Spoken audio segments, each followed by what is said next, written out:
Hello, are you there?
Oh my God. I'm There so you sorry. are. Well, it's funny. It came in an email. Hi, Randall. It came in, Hey, it came in an email, but it wasn't highlighted. And I don't know how to, where do you copy it so that it's highlighted? So I, forwarded it to myself, hoping, I mean, copying and pasting. But it's funny because on the email in the phone, it was highlighted. And so then, there you and go. in the There middle you of the are. What a pleasure to see your beautiful face. How's everything? It's going, Yeah, I mean, there are silver linings to this for sure, no question. No it, question. I mean, the planet has never been more gorgeous. At least you can smell spring That's true. fragrances here in That's Boston. true. You can- I saw a snapping turtle laying its eggs early this morning. I Oh mean, it my was gosh. amazing. I mean, so, okay, the planet has had a chance to heal. I hope Al Gore is happy. But yeah, Yeah, now I if the humans that inhabit the planet could heal themselves, everything would be just fine. unbelievable. Unbelievable. All right. So what are we talking We are about? talking about, well, you know what? Let's start right there. Let's talk about the healing power of music and what's Okay. our role as musicians, in this situation in America, with the pandemic followed by riots and it just being, not good. Yeah. What's our role? What do you think we can do? Well, I am a firm believer that it starts with the individual. that if the individual has an opportunity to heal, if an individual has an opportunity to go within and really ask, who am I? Who am I in the midst of all this? Because, all our fragile little egos have had to kind of take a back seat here and fret a little ego that. And I think that where did I read something very profound. You're going to love this. That the wall of tension is the wall of my ego. Wow. The wall of tension is the wall of my ego. So God, that's so true. Isn't that amazing? The wall Yes. of tension, So if I can look at myself, and now because of the riots and the atrocities out there, all this information about white fragility, I'm trying to educate myself. Right now at this very moment, we're sitting on stolen property from our indigenous people. Well, of course. So you can start right there. Yeah. Start anywhere, in the history of European civilization, exactly. Thereafter, from going back to Greco-Roman times. Right. There's this long legacy. So speaking of long legacies, I wanted to talk about, because, I work with Slava, and I don't think you can think about the cello repertoire in terms of the works he commissioned and premiered without including him as a major force. And frankly, I would say the exact same thing about you. Oh my goodness. Talk to me about your passion for new music and some of the processes that you've gone through to, track down composers, get the works funded, and how that whole process has worked. Right. Well, some of it, I'll be very honest, I love all kinds of music. So I wouldn't say I'm a specialist, but at that particular juncture, having had a very, substantial orchestral career. I was young. I was playing in the summer times, in a lot of festivals. I was even principal flute for a while with Seiji Ozawa in the BSO at Tanglewood. I remember. I know that. Yes. Yeah.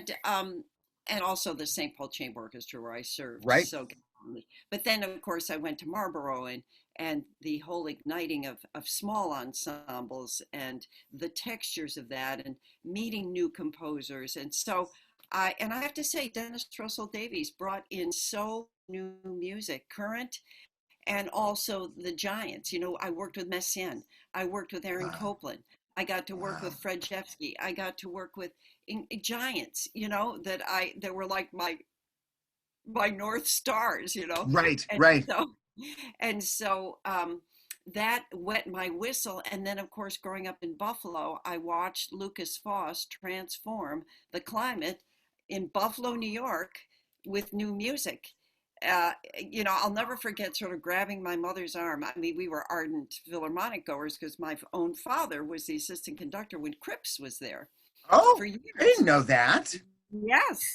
Wow. Yeah, my dad was very brilliantly trained. He loved, he went to Oberlin, so he always got to go to hear the Cleveland Orchestra. Well, see, all the great conductors went to Oberlin. Sorry, I digress. So Lucas, it occurred to me, I won the Naumburg and I said, Lucas, I'm going to ask him for a concerto. He's such a creative, he's a genius that way. Oh God, he wasn't he? Yeah. And so I never knew what I was going to get. 3 weeks before the world premiere, he said, I finished it. Well, no. I would say I got it a month before and I was chomping at the bit.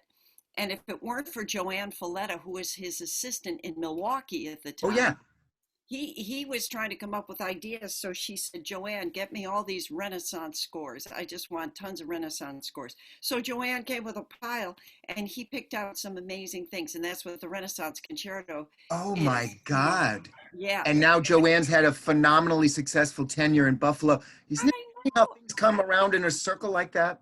Yeah. So that started at the Foss, and then it just went on from there. Working with Henryk Górecki in Katowice, wow, and playing that piece, and then Chris Rouse, and it goes on. It's amazing. I'm so blessed. And Joan Tower, who I'm having a cocktail Zoom with next week, you know. Oh, nice. Dear friend, tell her I said hello. I will. She loves her happy hour, that's for sure. Yes, she does. Dinner with Joan. God forbid you go to a restaurant that doesn't serve wine. She will go purchase a bottle and bring it to the table. I've seen her do that. Love Joan. Yeah. Uh, um, Talk to me about your experience with Lucas, because he came to Oberlin when I was a student there, and as a Oh, wow. conductor, I had a life-changing experience in his performance of Tchaik 6. I'd never actually heard anything so riveting as that. Uh, uh, Talk to me about the process. Did he naturally write well for the flute? Did you have to say, this doesn't fit well in my fingers? Can we tweak this? How did that work with you and Lucas? Okay. Well, he prided himself on saying he was a true enfant terrible, that he loved that branding, He he did. loved that. Yeah. So, he was always outside the box. Right. So, particularly in the flute concerto, there's no original flute music in there. None of it. Not I one see. note. I see. He borrowed from everything else. So, Yeah. in many ways, it is very awkward. Um, Actually not. Actually not. No, excuse me. I take that back. It's Chris Rouse who wrote. I said, Chris, could you write any more awkwardly for the flute? That was going to be my next example, but Well, he said, why would I make it easy? yeah. But Lucas But it's a brought. masterpiece, both pieces. Go ahead. There's no question that it's a collaborative texture, the whole Renaissance concerto, with the flute emerging, here and there. But he wrote very good. He was a triple major at Curtis, Lucas, composition, piano, and flute. So he I didn't worked. know that. Yes, he was influenced by Marcel Louis, Oh, who was my teacher, through the Marlborough days and the whole French School of Wind playing. So he knew what he was doing. He really did. And but I think the fact that the soloist really has to have such a deep appreciation and be willing to surrender to the textures, where you're really playing ensemble. So it was really well, it is uh, interesting to hear you say that, because when we've worked together on concertos, different soloists are different, and I love them all. right. But there is a sense with you, Carol, that we're playing chamber music together. Yeah, It's yeah. not Uh-huh. a thing where it's like, look, buddy, follow me and good luck. Yeah. You are Yes. listening as Yes. much as you are leading, which is a wonderful quality about you. Well, I think the flute, it's a solitary line instrument, and so the richness of our repertoire, heretofore the 20th century writing was really in the symphony. I mean, you're not, from Mozart to Lucas Foss, just about everything was, in the symphony orchestra, the Riches, all the Stravinskys, all the Brahms, all the, so we learn to collaborate very quickly. And if you don't, you're missing the point. Yeah. Exactly. It's that community. That's part of the miracle of making music. It's the community between the musicians. Real quick, because I know you're short on time. Talk. No, no, no, this is wonderful. Oh, I'm so enjoying it. Talk to me about your flute heroes. Oh, You're a hero. Who are the other great flutists in the history of the world where you just look to, like to me, Bernstein and Slava and those great conductors of that generation? well, I have to be honest, the flute is not my favorite instrument. So I look, it's not, There's it's one for not. that's got to be in a quote book somewhere, Carol. Well, I do. I would love to write my book, and I already have the title, but Should. I'll tell you what the title is in private. But Okay. it's pretty good, unless you want to hear it, because most people, it's CW in the WC bathrooms I've warmed up in. Oh, geez. That's true. It's true. I mean, I when we're love that. desperate to find a place to warm up, Well, we right. And go to and the people WC. think that successful musicians live in these palatial, Yeah.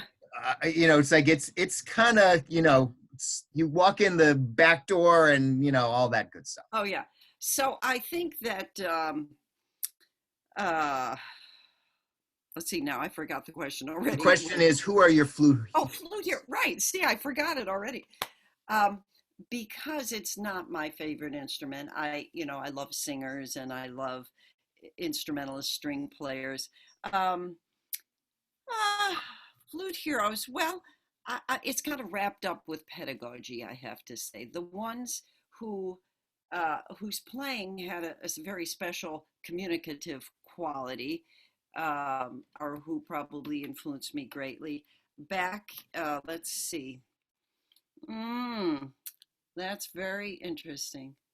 Uh, well, Moise, of course, he wasn't playing actively by that time, but just to hear his old recordings, you could really hear that transformative lyrical vocal quality because he modeled so much after all the singers at the Paris Opera that he was Wow. playing in the orchestra. Yeah, Right. so he made us listen to all the Galacurcis and the Tetrazinis and all those old recordings.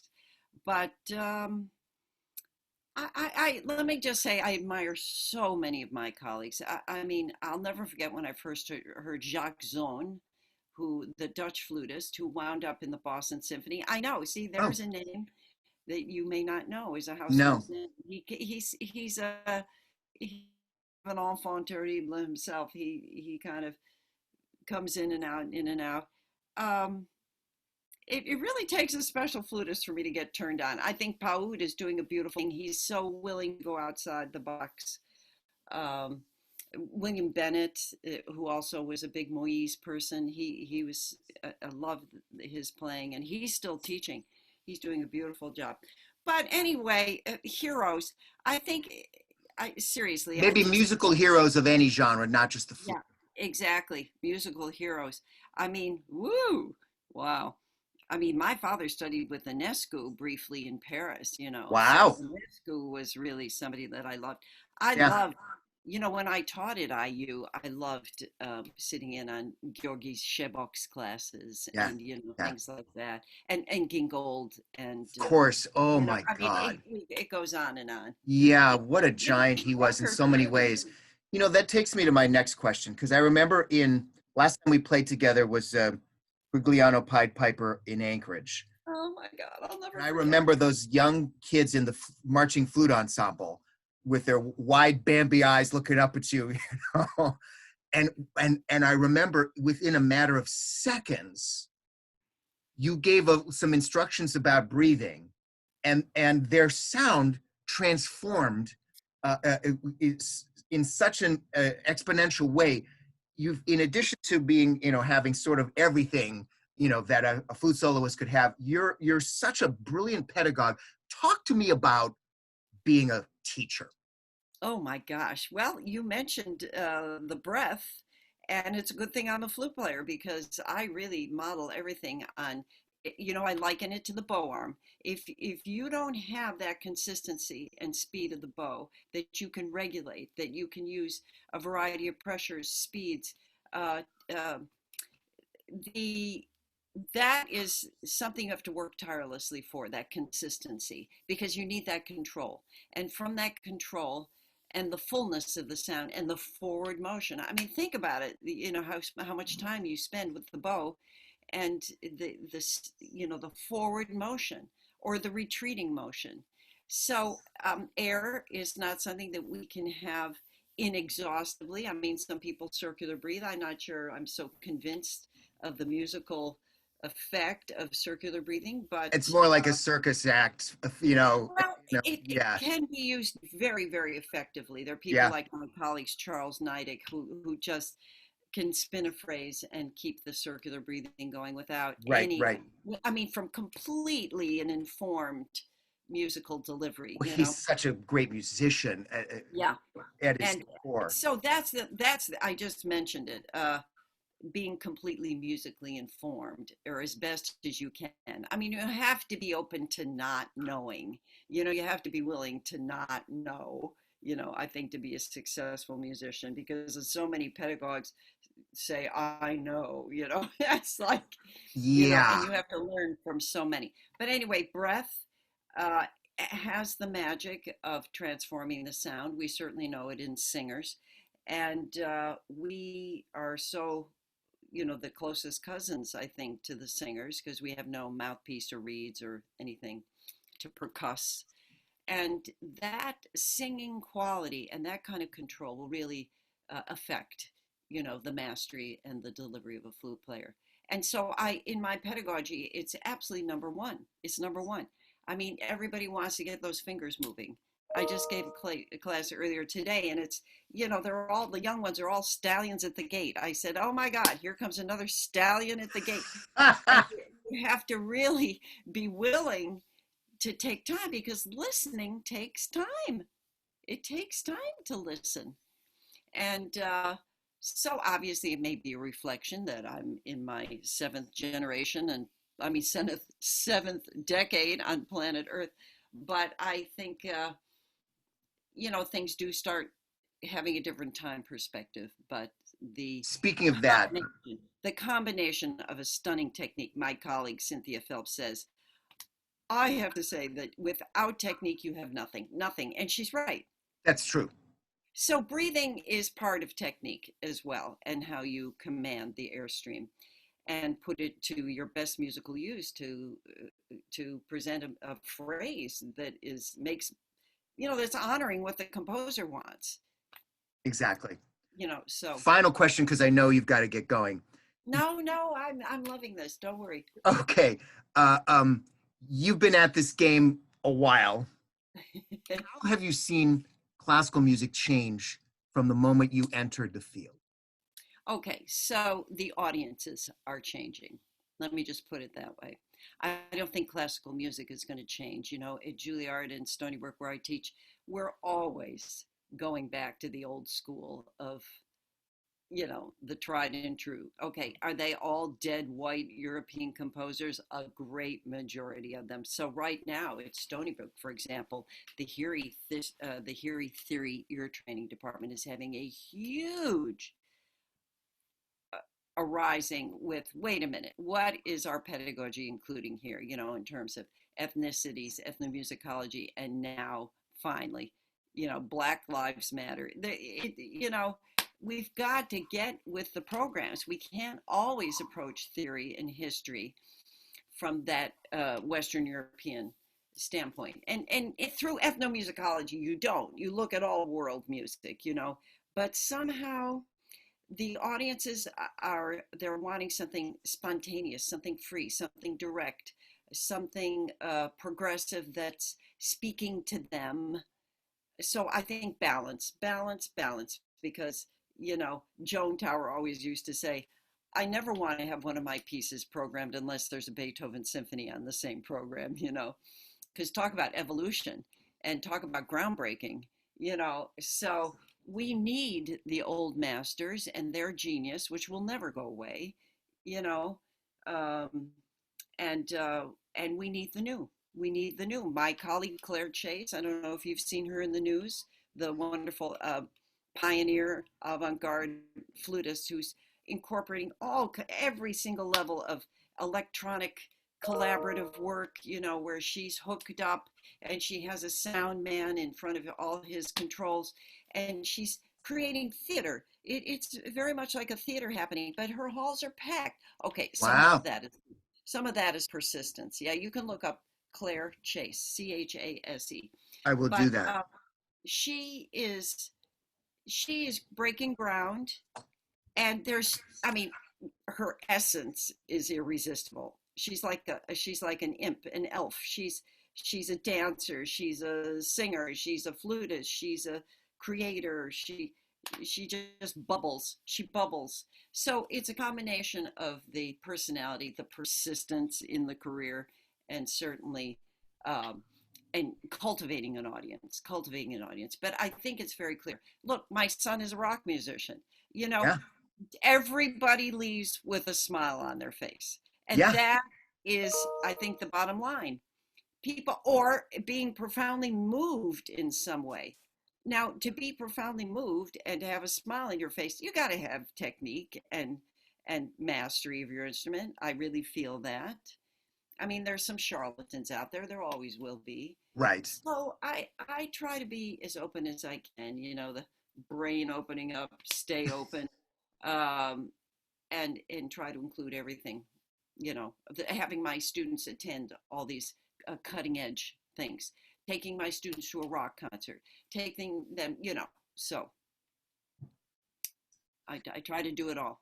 Well, Yeah, it might be linked to the fact that the flute is one of the oldest instruments known to mankind. You right. know, by the fact that I've played a 50,000-year-old bone flute, it's still a popular instrument. It Yeah. will always be because it's so simple in its construction.